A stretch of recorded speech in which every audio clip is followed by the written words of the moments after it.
Hello there guys, welcome to another of my live videos, and on this video this afternoon I am going to be giving you an update on Bruno Fernandes, because a bit more additional information has updated about Bruno Fernandes. It's in a lot of media outlets, but it's actually stemming from Simon Stone in the BBC. And Simon Stone tends to be reliable the vast majority of the time, and he says that Man United's attempt to sign Bruno Fernandes has currently stalled.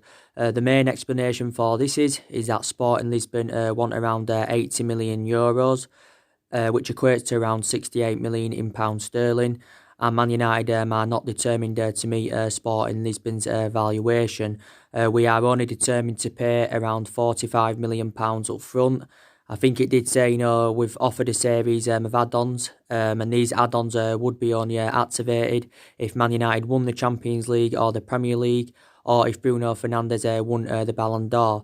But I'm very sceptical that that's going to happen. So the actual fee is a stumbling block of Bruno Fernandes making his potential move to Manchester United.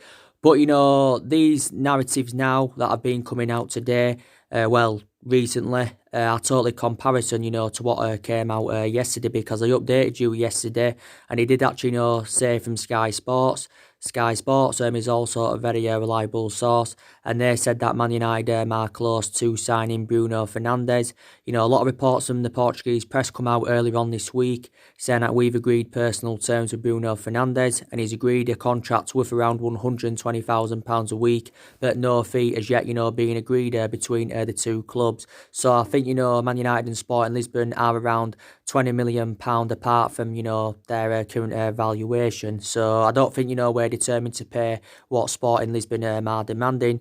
But I think it was James Cooper, and he's also very close to United. He came out yesterday and said Man United, it's going to cost Man United around £43 million up front. So he said Man United would pay £43 million up front with £17 million in add-ons, because it did say, the deal would be worth up to around £60 million. The Sporting Lisbon boss has also given his overarching view on it, and he's aware that Bruno Fernandes does want to leave Sporting Lisbon, because he said he actually deserves to play in the Premier League, reflecting on his good run of performances in Portugal. He's actually now unsure, whether Bruno Fernandes will be playing in their game next week. Who did they play next week now? Braga. So he's not sure if he will be playing against Braga. But yesterday was supposed to be his farewell appearance against Benfica, and Bruno Fernandes did play against Benfica. Obviously Sporting Lisbon lost by 2 goals to 0. So he's not sure if that game yesterday was Bruno Fernandes' last game. But there was actually a lot of reports coming out prior to the game, saying that Man United wanted to sign Bruno Fernandes yesterday before, Sporting Lisbon played Benfica. I think Bruno Fernandes did say that he didn't want to play against Benfica, and, we didn't want him to play against Benfica because, obviously, wanted to get the deal over the line and that. But he did play against Benfica. So now maybe we're not going to get this deal over the line. But it was looking very, very imminent that Bruno Fernandes was going to be our first signing in this January transfer window. And it was looking likely he was going to be our 4th signing overall under the Mulligan and Solskjaer era. And I think last summer Tottenham had put an official bid in for Bruno Fernandes. And I think they offered around £45 million. But Sporting Lisbon had turned this down, because I think last summer Sporting Lisbon wanted around £70 million. We were only determined to pay around £50 million. So this is the main explanation why we didn't get him last summer. This is why we didn't get Bruno Fernandes last summer. But he is now our number one priority target. We've been relentlessly linked to him. We was relentlessly linked to him last season. We've been relentlessly linked to him in the last week or so.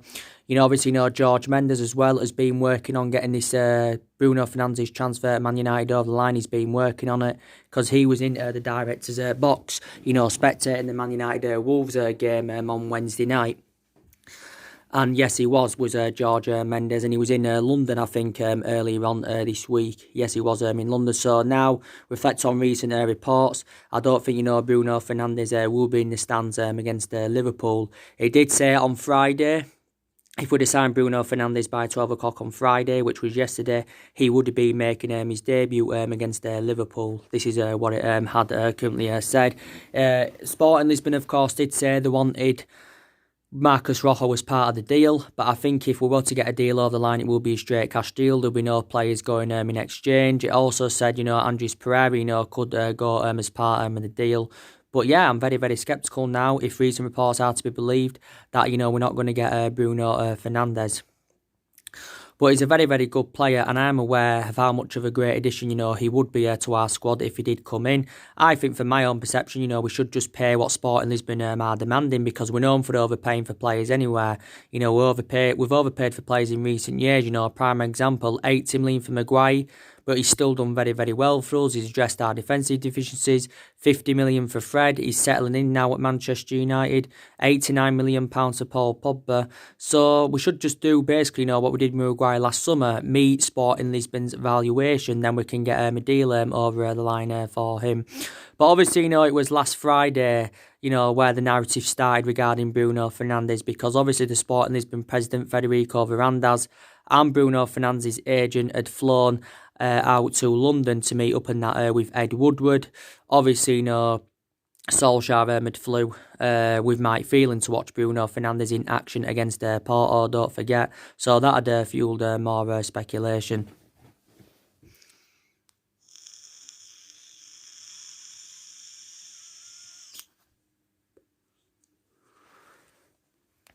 That had fueled more speculation up. But he is a very, very good player. Bruno Fernandes is now into his third season as a Sporting Lisbon player. He's enjoyed 2 seasons with them, and he's done really, really well. He's been a revelation. Don't forget, he got his contract extended last season. Back in November, this season, back in November last year, he got his contract extended until 2023. I do presume that's reflecting on his good run of performances. And, Bruno Fernandes spent the entirety of his career in Italy when he was younger with Sampdoria and underneath. But I definitely believe now he's good enough for the Premier League. So if he came to the Premier League, I do believe, he'd be able to replicate in the Premier League what he has done with Portugal and what he did in Italy.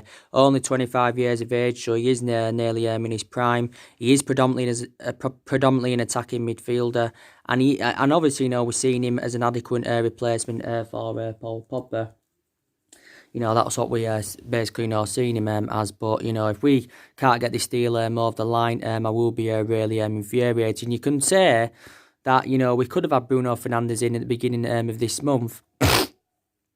So I've got to be honest with you, it is very, very frustrating in that. But,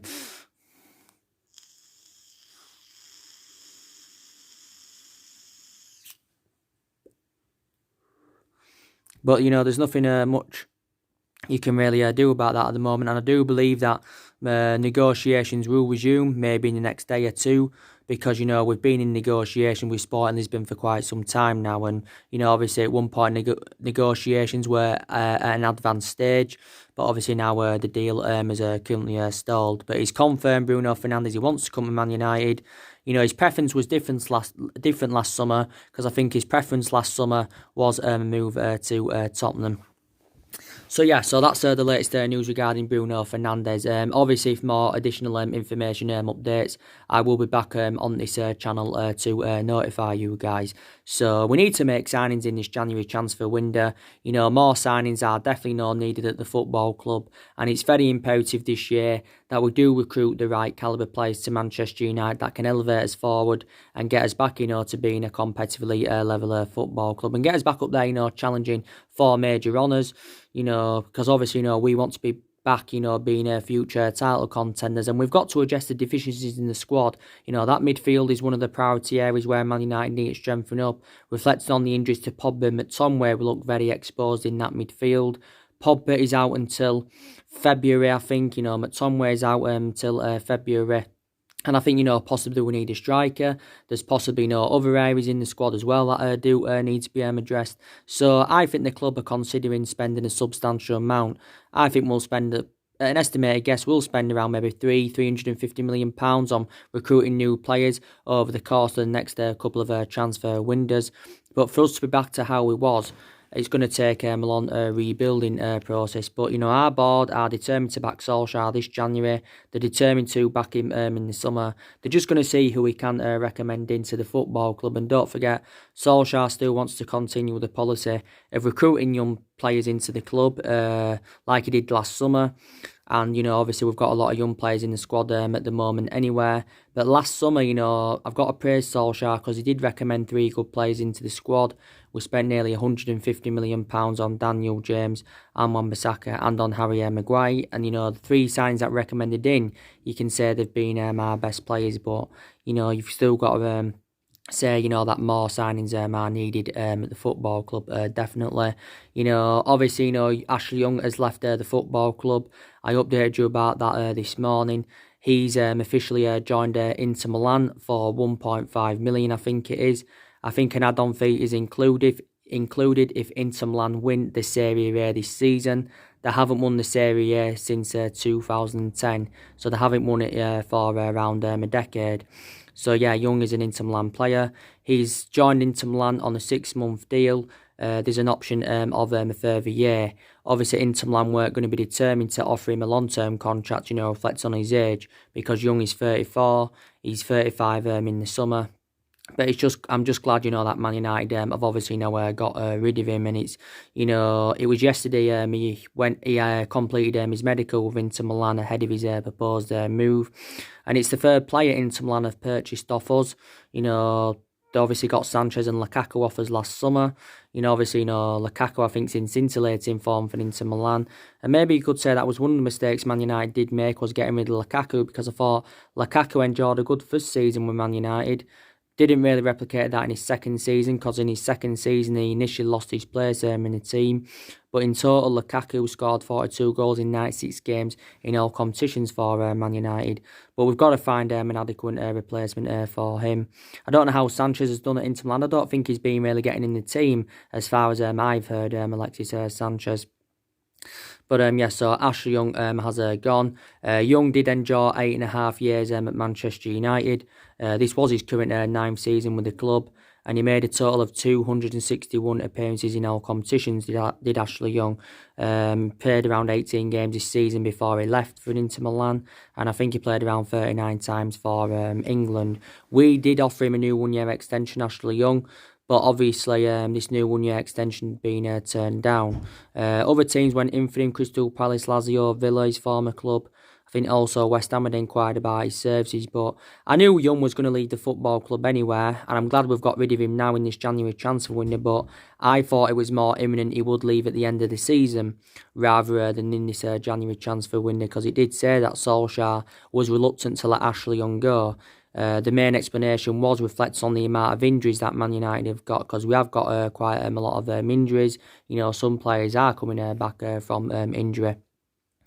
And it did say as well his move could have been in doubt to Milan due to the Roma swap deal. So that could have affected, Ashley Young's move to Inter Milan. But obviously, that's not the case. Young, obviously, when he was a lot younger, was predominantly a winger. But as he was developing more, he got transformed into a fullback. So obviously now he's a right back. I think in the last couple of years though, he's been predominantly a left back as Ashley Young, because we played him at the left back position quite a few times. But initially lost his place in the team anyway, because since he rivaled Wan-Bissaka, he's been established as our first choice right back under Solskjaer, obviously. And Wan-Bissaka is a very, very good right back, and I think he can be our right back for the next decade, definitely. He can play out from the back, his distribution's very, very good. Fantastic player is Wan-Bissaka, and he's only 21, 22 years of age. Reflects on Young leaving the club. Obviously, Harry Maguire is the club's new permanent captain, as Solskjaer had confirmed. Solskjaer, praised Ashley Young. He says, he was a great long-serving player at Man United. He won a lot of silverware, but he obviously, can rely on Harry Maguire being our new permanent captain. And I credit Solskjaer in that aspect, because I think he's made the right decision by giving Harry Maguire the captaincy on a permanent basis. Because I think he has addressed our defensive deficiencies in that. And Solskjaer says, he's got good leadership skills as Harry Maguire. So obviously I expect more players to leave this year. You know, Young's the first player to leave in 2020. You know, a lot of our players left last summer, but I expect more players to go. And I think the players that I do want to go, I want Phil Jones to go. Too inconsistent now. I want Marcus Rojo to go. You know, I want Matic to be moved on because he's too inconsistent. Again, Man United overpaid for him because we paid £40 million for him from Chelsea. Matic is now into his third season with the club. Matic is now on 100 appearances for Man United. If he plays tomorrow, that will be his 101st appearance. I also want Jesse Lingard to go because Jesse Lingard is too inconsistent. As you all know, I've got a lot of strong reservations about Jesse Lingard. And like I said, reflecting on his status at the football club and, you know, reflect on the number of years he's been here, he should be putting much more better performances out. And Solskjaer recently revealed that he's becoming infuriated, you know, with Jesse Lingard. So too is my feeling. So we need to drop Lingard, I think, more regular. Lingard's just come back from illness. I think he was injured early on in the season. I think maybe we need to move Chong on because I don't think he's quite at that level as yet as Chong. I've got element of concerns about him, so I think Man United need to loan him out. You know, a lot of United fans are now saying we should get rid of Luke Shaw. He's currently out with a hamstring problem at the moment, is Luke Shaw, and he was out earlier on in the season. And Luke Shaw's very injury prone. He's sustained a lot of injuries as a Man United player. But I think now he's initially lost his place in the team because since Brandon Williams has come onto the horizon, he's been our first choice left back, and he's obviously, you know, been a revelation as Brandon Williams. But we've got a variety of fullbacks in the team anyway that can be competitive. And Solskjaer got asked, you know, does he feel as though Man United need to strengthen that fullback position up, you know, reflecting on Young leaving, obviously Luke Shaw being injured. But I don't think he's got too many element of concerns about our full-back position. He hasn't got too many element of concerns about our full-back position because obviously we've got Diego Dalot back now from injuries. Solskjaer's confirmed, and Dalot has sustained quite a few injuries this season. He's obviously one of our backup options. We've got, I think Fosu Mensah's back now, as Solskjaer's confirmed. Like I said in the press conference, you know, Fosu Mensah can play as a right back because when Fosu Mensah was 19, when he played for Holland, he played as a right back, and he's recently been out with a knee injury. He was out with injury since he was on loan with Fulham last season. I think it's confirmed Bay's back because he's been out for the entirety of the season so far with obviously a knee injury. You know, he hasn't played since pre-season as Eric Bay, and he's another player that's injury prone, but when fully fit and when given the chances, you know, he can do really, really well in that back line, can Eric Bay. And there's reports saying that he could possibly, you know, be involved in the game against Liverpool on Sunday, tomorrow, because obviously he recently played for the reserves. Last Friday, he played for, was it the under-23s, I think, or was it the under-21s? So, yeah, so it's good now, you know, that he's currently back. But yeah, so I don't really think we need to strengthen up that full-back position and that. But, you know, like I said, there's players I would be determined to keep at Man United. You know, I'd keep the likes of Marcus Rashford. You know, he's been in scintillating form. You know, I've got concerns now because obviously he's injured. He's out with a back injury, and Rashford is a doubt for tomorrow. You know, Solskjaer did say yesterday he was asked if Rashford was going to be fit, and he said, you know, he couldn't tell him. He was going to be further assessed today, was it? And the other day was a day for his recovery. You know, he reflected back on what happened with Harry Maguire, when he sustained that minor hip injury. And, you know, obviously he got time to recover, but his injury wasn't severe. But Rashford's back injury, you know, could be quite severe, but I'm hopeful it's not. He sustained this injury in our 1-0 win against Wolves on Wednesday night. You know, he was involved with a challenge with Matt Doherty, but Rashford has sustained quite a few injuries as a Man United player. He was injured early on this season. He was injured towards the back end of last season, but I'd definitely keep him. He's a long-term solution for the club. Rashford is on 63 senior goals for the club since he broke into the senior squad back in 2016. Yes, he is, and he's been a United player since the age of 7. So far to this point, he's spent the entirety of his career with Man United. Things on around 17 or 18 goals so far in all competitions this season. But I'm very, very sceptical that Rashford will play tomorrow against Liverpool. You know, Martial, I'll definitely keep him because I think in the games he's played in this season, he's been a revelation. Martial this season, when he's played, he's replicating what he did in his debut season when we recommended him in under the Louis van Gaal era. And when we play Liverpool tomorrow and Martial plays, which I think he will, it will bring back memories for Martial, because he did score on his debut against Liverpool back in 2015. Don't get me wrong, he's had some bad spells as a Man United player, but I definitely know would be determined to keep. I think, comparing Rashford and Martial, I think Rashford's better than Martial. He scores more goals. But, Martial now plays in that central position. I think he's more effective in that central position. So that was a good choice from the club to give him that number 9 shirt at the beginning of this season. And Martial's on around 59 senior goals for the football club in all competitions. And I think he's on 200 or nearly on 200 appearances for the club. I'd definitely keep the 3 signings that were recommended in James, Bissaka and Maguire. I'd keep McTominay because I think before he sustained that ligament damage in his knee, he was doing really, really well alongside Fred in our midfield. I'd keep Lindelof because he's done well alongside Maguire. So there's players I still would be determined to keep at Man United, definitely. But more incomings needed this year. We need to see more outgoings. But if we can't make any signings in this January transfer window, then Solskjaer, could be then reluctant to let players go, believe it or not.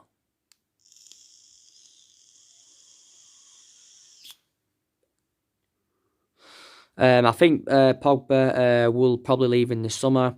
He won't leave in this January transfer window because Solskjaer is confirmed. He's convinced that Paul Pogba will not leave in this January transfer window. According to recent reports now, Juventus are leading the race for him, Paul Pogba, because now Real Madrid are in for Donny van de Beek from Ajax. I think Real Madrid are expected to sign him in the summer if they do sign him. Reportedly, they're set to get him for around £47 million. Don't forget, recently we went in for Donny van de Beek because Donny van de Beek has so far spent the entirety of his career with Ajax. I think he's only at the age of 22. He can play as a central, so he can play as a box-to-box midfielder. He can also play as an attacking midfielder, and I think he can also play as a holding midfielder. But a very, very good player of what I have seen of him. I think he's valued at around, £50 million anywhere. But, reflecting back last summer, Real Madrid were relentlessly in for Paul Pogba. But the main factor reason Madrid didn't get Pogba last summer is because, they weren't determined to meet our valuation because we wanted around £150 million. Real Madrid were not willing to meet that, as you all know. But I thought Paul Pogba enjoyed 4 good years in cheering with Juventus, and the vast majority of his performances at Man United have been totally a comparison. But I still believe in the summer we could still get around £100 million for Pogba. Pogba's missed the vast majority of our games this season due to injury. He's out with an ankle problem at the moment. Solskjaer confirmed that this injury he's got now was totally comparison to his previous injury that he had not too long ago, because he was ruled out for 3 months, and he came on against Watford and Newcastle earlier on in the season, did Paul Pogba. I think he's got around 15, 16 months left on his contract. The club do have an option to extend his contract by a further year. But yeah, so I think Pogba will be staying in this January transfer window. But I think it would be good for him, to reunite with Juventus, because I think he'll do well if he did go back to Juventus. He's had a lot of problems at Man United, a lot of problems. He's had injury problems. Obviously reflecting back when we had Mourinho, he had a bad relationship with Jose Mourinho, and there was a lot of talks then about Paul Pogba leaving the club. He's obviously, there's been problems with his agent, Mini Raiola. Our club in general had problems with his agent because I think it was recently Mini Raiola come out and criticised Man United, and he feels as though that his client, wants to win prizes at Man United. But Paul probably revealed last summer that he wants to leave the football club anyway, because he said he was seeking for a new challenge. So this is what Paul Pogba had currently said. So yeah, definitely no more players need to leave the club. But I've said in general anyway, I think we need to see a variety of changes at the football club. I think we need to get rid of our current board, because our board have been a liability for several years. I think we also need to get rid of the Glazers. We also need to get rid of Ed Woodward, because obviously in our last league game against Norwich, there was a lot of United fans protesting against the Glazers and Ed Woodward. We need to get rid of our coaching staff, and I still believe we need a change of management. Even though we've won our last 2 games, it doesn't change my perception on Solskjaer. He's still not the long-term solution for Man United, and still probably a lot of United fans want him sat. But obviously, our board are not going to sack him, especially at this present time. I can assure Solskjaer probably won't see out his 3-year contract at the club, because he signed a 3-year contract when he got the job permanently back in March last year. And he's got around now 2.5 years left on his deal. And maybe, he will be sacked at the end of the season, will Solskjaer. And obviously, he's got many expectations to exceed in his second year at the club. And I think if we don't get top 4 this season, because top 4 is one of our priorities, and obviously it's a route to Champions League football is getting that top 4. If we don't get top 4, or if we don't have any silverware on the board at the end of the season, then I think it's more than likely Solskjaer will be sacked. If we can get some silver on the board and we can get that top 4, then maybe the club will be determined to give Solskjaer another season, because this is Solskjaer's first full season as Manchester United manager. Overall, he's been at the club 13 months, so in that aspect, he's been here over a year. He's been permanent boss for around 10 months now as Solskjaer, and obviously analysing the vast majority of that 10-month period, he has endured a very, very difficult time. Totally comparison to the time when he was the interim manager, because when he was the interim manager, he did really, really well. The results were good, the performances were good. He got the best out of these group of players. And yeah, my perceptions were different then regarding Solskjaer. But I think disregarding Solskjaer being a club legend, he would have been sacked by now, Solskjaer. In that aspect, with him being a club legend, the board are soft in their stance. But like I've said, we've been inconsistent for the vast majority of this season. But Solskjaer says we need to find consistency to get that top 4. But against lower opposition for the vast majority of this season, we've been poor. But it's been totally comparison against elite opposition, because actually against elite opposition, we've seemed to have done really, really well. So we have had some decent results this season. We beat Wolves 1-0 in the Cup. So that just proves we can compete against big teams. So don't fully disregard us going into the game against Liverpool tomorrow. Don't fully disregard it. Man United would have to pay anywhere to get rid of Solskjaer. I think we'd have to pay around £5 million in compensation to get rid of him. It's around £15 million less than what we paid to get rid of Mourinho, because we paid £20 million to get rid of Mourinho, around £9 million to get rid of Louis van Gaal. And I understand, that we haven't got the structure to keep sacking managers, because 3 managers have already been sacked since the Alex Ferguson era. So like I said, it's going to be interesting to see how, Solskjaer approaches the game tomorrow. Don't forget in the reverse fixture at Old Trafford, Solskjaer went with 3 at the back. And in that particular game, that formation suited our standards. But on a regular basis this season, Solskjaer's been going with that 4-2-3-1 formation. And he'll probably go with the 4-2-3-1 formation tomorrow against Liverpool and that. But he says Man United need to put a PSG-like performance out if we've got any chances of beating Liverpool, But, it's going to be a difficult game. Liverpool are top of the Premier League. They're, 14 points in front of City, 16 points in front of Leicester with a game in hand. They've won 20 games out of 21. They're unbeaten in 38 Premier League games. They're unbeaten in around, 51 Premier League games at Anfield. They've nearly gone 3 years now without losing at Anfield of Liverpool. And they are around 27 points in front of us.